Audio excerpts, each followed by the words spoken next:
Hindi cinema में नायिका तो कई है, लेकिन इतिहास में आज भी महानायिका का दर्जा सिर्फ और सिर्फ सुचित्रा सेन को दिया जाता है। सुचित्रा की खूबसूरती, अदाकारी और आंखों की तारीफें दिलीप कुमार, बिमल दा जैसे आला कलाकार भी किया करते थे। यही वजह रही कि उन्हें स्क्रीन गॉड्स यानी पर्दे की देवी कहा जाता था।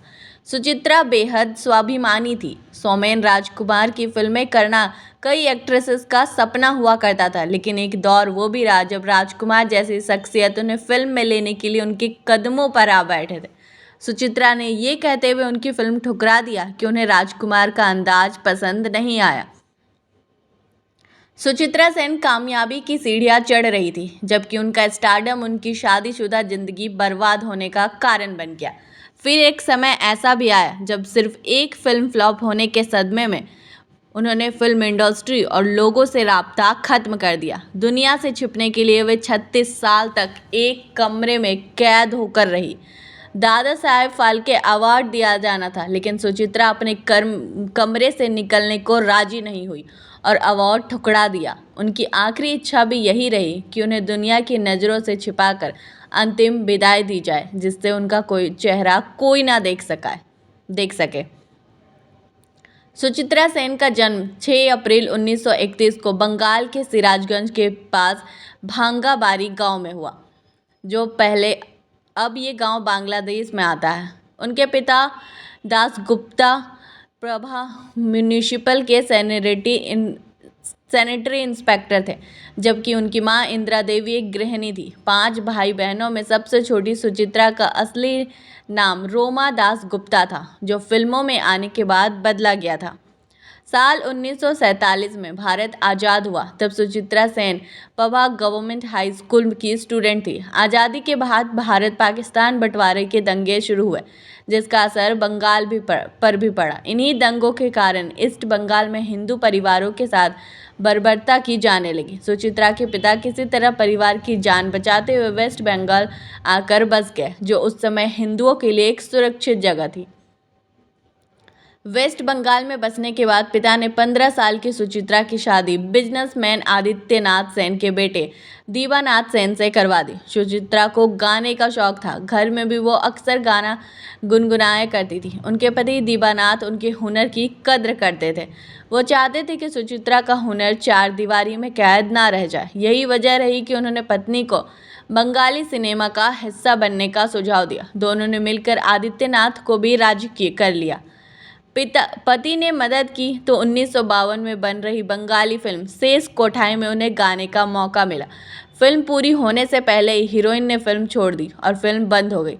इसी समय बंगाली सिनेमा के मशहूर फिल्म मेकर सुकुमार दास गुप्ता ने सुचित्रा की खूबसूरती और हुनर को भांप लिया और उनका स्क्रीन टेस्ट लिया।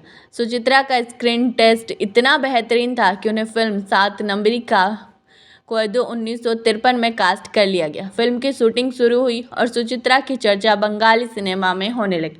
फिल्म रिलीज होने से पहले ही सुचित्रा को 3 और बंगाली फिल्में मिल गई। फिल्म सोर चौतोर 1953 में सुचित्रा को उत्तम कुमार के साथ कास्ट किया गया था। ये फिल्म सुपर हिट रही और सुचित्रा सेन को बंगाली सिनेमा की टॉप एक्ट्रेसेस में गिना जाने लगा। सुचित्रा उत्तम की जोड़ी ऐसी जमी कि जब भी बंगाली सिनेमा में कोई बड़ी हिट फिल्म बनती थी तो उसमें सुचित्रा सेन और उत्तम कुमार को ही कास्ट किया जाता था। इनकी आइकॉनिक जोड़ी इंडियन सिनेमा की सबसे बेहतरीन पेयरिंग कहलाती थी, जो बंगाली सिनेमा का सुनहरा दौर लाई थी। टाइम्स ऑफ इंडिया को दिए एक इंटरव्यू में दिलीप कुमार ने कहा था कि पर्दे पर उनकी पसंदीदा जोड़ी सुचित्रा और उत्तम कुमार की थी। बंगाली सिनेमा में सुचित्रा सेन की खूबसूरती की चर्चा हर तरफ होती थी। यही वजह रही कि फिल्म मेकर बिमल राय को फिल्म देवदास के लिए पारो चुननी थी, तो मीना कुमारी के बाद उन्हें सबसे पहले सुचित्रा का ही ख्याल आया। दरअसल उन्होंने सबसे पहले ये रोल मीना कुमारी को दिया था, लेकिन उनके पति कमाल अमरोही ने उन्हें फिल्म करने की इजाज़त नहीं दी। मीना ने फिल्म ठुकराई तो बिमल दा ने सुचित्रा को कास्ट कर लिया। दूसरी तरफ फिल्म में चंद्रमुखी का रोल नरगिस को दिया गया था, लेकिन वो अड़ गई कि वो फिल्म तभी करेगी जब उन्हें पारो का रोल दिया जाएगा। बिमल दा नहीं माने और नरगिस ने नाराजगी में फिल्म छोड़ दी। नरगिस के बाद चंद्रमुखी के रोल में बीना राय और सुरैया को भी बुलाया गया, लेकिन वो भी चंद्रमुखी नहीं बल्कि पारो बनना चाहती थी। बिमल दा ने अपना फैसला नहीं बदला और सुचित्रा के नाम पर अड़े रहे। ऐसे में चंद्रमुखी का रोल वैजयंती माला को दिया गया और सुचित्रा बन गई पारो। बिमल दा ने फिल्म देवदास की शूटिंग के पहले दिन सुचित्रा सेन और दिलीप कुमार की मुलाकात करवाई थी। जैसे ही दिलीप कुमार की नज़र उन पर पड़ी तो बड़ी बड़ी आंखों और तीखे नैन नक्श ने उनका ध्यान खींच लिया। टाइम्स ऑफ इंडिया को दिए एक इंटरव्यू में दिलीप कुमार ने कहा था कि वे अपनी एक नज़र से बहुत कुछ कह जाती थी। एक इंटेंस सीन की शूटिंग के दौरान दोनों को एक दूसरे की आंखों में देखना था। जैसे ही सुचित्रा ने एक्सप्रेशन दिए तो दिलीप कुमार और सेट पर मौजूद हर कोई उनका परफेक्शन देखकर हैरान रह गया। वो एक ही डायलॉग को 5 अलग अलग मॉड्यूलेशन के साथ बोल सकती थी। सुचित्रा खामोश रहना पसंद करती थी, सेट पर किसी से बोलचाल नहीं रखती थी, लेकिन अपने साथ काम करने वाले को बराबर इज्जत देती थी, चाहे वो स्पॉट बॉय ही क्यों ना हो। 30 दिसंबर 1955 को रिलीज हुई फिल्म देवदास हिट रही और फिल्म में काम करने वाले हर कलाकार को चौथे फिल्म फेयर अवार्ड से सम्मानित किया गया। दिलीप कुमार को बेस्ट एक्टर अवार्ड मिला। वैजयंती माला मोतीलाल को बेस्ट सपोर्टिंग एक्टर का। हालांकि सुचित्रा को अपने करियर के सबसे बेहतरीन रोल के लिए नॉमिनेशन तक नहीं मिला। मीडिया रिपोर्ट्स में दावा किया जाता था कि उस समय बांग्लादेश भारत के बीच तनाव की स्थिति थी। ऐसे में कभी बांग्लादेश का हिस्सा रही सुचित्रा को नॉमिनेशन नहीं दिया गया। दूसरी तरफ वैजयंती माला ने ये कहते हुए बेस्ट सपोर्टिंग एक्ट्रेस का अवार्ड ठुकरा दिया कि उनकी भी सुचित्रा की तरह लीड रोल था। सुचित्रा की कामयाबी उनकी शादीशुदा जिंदगी के आड़े आई। कहा जाता है कि उनके पति दीबानाथ उनकी कामयाबी और स्टारडम से खुश नहीं थे। यही वजह रही कि दोनों के बीच झगड़े बढ़ने लगे। एक बार उन दोनों का झगड़ा इतना बढ़ गया कि सुचित्रा कुछ दिनों के लिए अपनी दोस्त और एक्ट्रेस कानन देवी के घर जाकर रहने लगी। 60 के दशक की शुरुआत में सुचित्रा सेन 7 पाके बाधा की शूटिंग कर रही थी। एक दिन शूटिंग पर निकलने से पहले उनका पति से इतना बड़ा झगड़ा हुआ कि सुचित्रा ने पति की शर्ट फाड़ दी। झगड़े के बाद जब वो शूटिंग पर पहुंची तो उन्होंने डायरेक्टर से कहकर वही सीन फिल्म 7 पाक बाधे में रखवाए। 1963 की रिलीज हुई इस फिल्म ने सुचित्रा को इंटरनेशनल स्टार बनाया था। लगातार बढ़ते झगड़ों के चलते एक रोज दीबानाथ सुचित्रा और बेटी मुनमुन को छोड़कर न्यूयॉर्क चले गए। शिपिंग कंपनी में काम करते हुए उन्होंने कभी मुड़कर परिवार की ओर नहीं देखा। स्वाभिमानी सुचित्रा ने भी कभी उनसे संपर्क नहीं किया और अकेले बेटी के परवरिश की। 27 नवंबर 1970 को सुचित्रा की बेटी ने एक डरावना ख्वाब देखा और डर कर उठ गई। सुचित्रा ने उसे सुलाया और 28 नवंबर 1970 की सुबह एक इंटरनेशनल कॉल आया। बताया गया कि उनके पिता दीबानाथ का निधन हो चुका है। सुचित्रा लोगों की मदद से पति का शव कोलकाता लाई, जहां पूरे परिवार की मौजूदगी में उनका अंतिम संस्कार हुआ। पति की मौत से सुचित्रा टूट गई थी, लेकिन उन्होंने फिल्मों में काम करना जारी रखा। एक रोज राजकुमार अपनी फिल्म का ऑफर लेकर सुचित्रा सेन के घर पहुंचे। जैसे ही सुचित्रा सोफे पर बैठी तो राजकुमार उनके कदमों के पास सटकर बैठ गए और फूल देने लगे। ये देखते ही सुचित्रा सेन ने उनकी फिल्म करने से इनकार कर दिया। सुचित्रा ने बायोग्राफी आमर बोंधु सुचित्रा सेन लिखने वाले राइटर अमिताभ चौधरी से कहा था कि मैंने फिल्म इसलिए रिजेक्ट की क्योंकि मुझे उनका तरीका और उनकी पर्सनैलिटी पसंद नहीं आई। जिस तरह से उनका रवैया था, जिस तरह से वो पैरों पर बैठे, ये एक आदमी को शोभा नहीं देती। सुचित्रा ने सत्यजीत रे की फिल्म देवी चौधरानी ठुकराई थी। जिस समय सत्यजीत रे उनके पास ऑफर लेकर पहुंचे तब वे दूसरी फिल्मों में व्यस्त थी। जब सत्यजीत रे ने उनसे कहा कि वे उनकी फिल्म को तवज्जो दे तो उन्होंने साफ कह दिया, मैं दूसरी फिल्में पूरी करने के बाद ही आपकी फिल्म साइन करूंगी। राइटर अमिताभ चौधरी से बातचीत में सुचित्रा ने बताया था कि एक दिन वो दोस्त कानन देवी के पति हरिदेश भट्टाचार्य की एक फिल्म की शूटिंग कर रही थी। एक दिन उन्होंने डायरेक्टर से कहा कि वो अपने मुताबिक सीन करेगी। इस पर हरिदास ने जवाब दिया, काम वैसा ही करना जैसा मैं कहूँ। सेट पर दोनों का जोरदार झगड़ा हुआ और सुचित्रा स्टूडियो छोड़कर घर निकल गई। फिल्म बंद पड़ने के कई दिन बाद हरिदास उनके पास आए और कहा, तुम्हें जैसा ठीक लगे वैसा ही करना। ऐसा सुचित्रा ने फिर वो फिल्म पूरी की। हॉपर कॉलिन इंडिया में जब गुलजार साहिब की 3 बेहतरीन फिल्मों आंधी, अंगूर और इजाज़त पर चर्चा हुई तो उनसे पूछा गया कि आंधी में सुचित्रा सेन को कास्ट क्यों किया गया था। गुलजार साहब ने जवाब में बताया कि पहले संजीव कुमार और सुचित्रा को एक टिपिकल बम्बैया फिल्म में कास्ट किया गया था। जिस समय स्टोरी नरेशन का काम हुआ उस समय सुचित्रा कोलकाता में थी।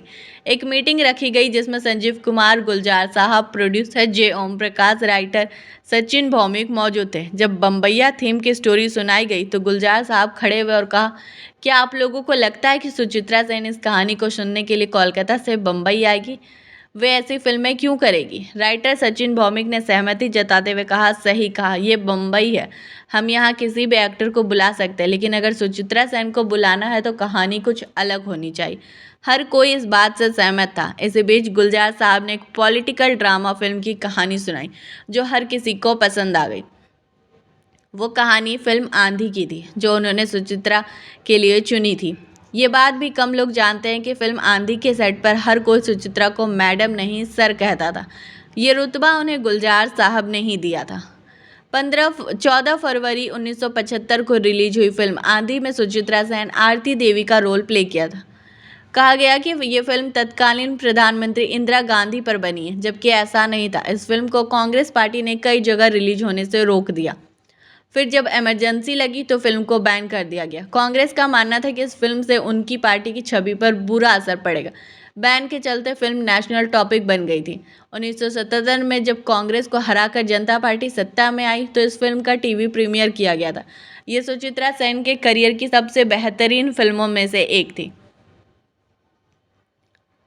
फिल्म आंधी के रिलीज होने के 2 साल बाद 1978 में सुचित्रा सेन बंगाली फिल्म प्रणय नासपासा में नजर आई थी।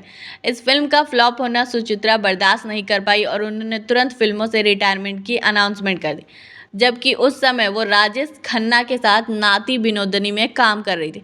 उन्होंने फिल्म अधूरी छोड़ दी और फिल्मी दुनिया से सारे नाते तोड़ लिए। फिल्म छोड़ते ही सुचित्रा सेन रामकृष्ण मिशन आश्रम से जुड़कर सात्विक जीवन जीने लगी। चंद दिनों में ही उन्होंने घर के एक छोटे से कमरे में अपनी दुनिया बसा ली। इस दौरान भी उन्हें कई फिल्में मिली, लेकिन उन्होंने सारी फिल्में ठुकरा दी। समय बीतता गया और एक समय ऐसा आया जब वो कमरे में ही कैद रहने लगी। उनके परिवार वालों को भी उनसे मिलने की इजाज़त नहीं थी। बायोग्राफी में लिखने वाले राइटर अमिताभ चौधरी से सुचित्रा ने कहा था कि मैं अकेले रहना पसंद करती हूँ। मैंने अपनी बहन की बेटी रूना की शादी भी अटेंड नहीं की। मैं जहाँ भी जाती थी लोग मुझे डिस्टर्ब करते थे। मुझे कई लेटर आते थे, लेकिन मैंने ना उन्हें खोला ना किसी का जवाब दिया। मैं इसी तरह ही खुश हूँ। साल 2005 में सुचित्रा सेन को दादा साहेब फाल्के अवार्ड दिया जाने वाला था। हालांकि जब उन्हें कॉल पर इसकी खबर दी गई तो उन्होंने ये कहते हुए अवार्ड ठुकरा दिया कि अब वह लोगों के सामने नहीं आएगी। अगर अवार्ड देना है तो घर आना पड़ेगा। 24 दिसंबर 2013 को सुचित्रा सेन को लंग इन्फेक्शन के चलते अस्पताल में भर्ती करवाया गया था। प्राइवेसी के चलते इस बात को पूरी तरह से राज रखा गया था। 17 जनवरी 2014 को सुचित्रा को अस्पताल में हार्ट अटैक आया, जिससे उनका निधन हो गया। 82 साल की सुचित्रा की आखिरी ख्वाहिश थी कि मौत के बाद भी उनका चेहरा किसी को ना दिखाया जाए। यही वजह रही कि उनकी मौत के महज 5 घंटे बाद ही उनके परिवार ने कोलकाता के शमशान घाट में उनका अंतिम संस्कार कर दिया। आखिरी ख्वाहिश के मुताबिक उनका चेहरा ढककर रखा गया था, जबकि उन्हें अंतिम विदाई देने हजारों चाहने वाले पहुंचे थे।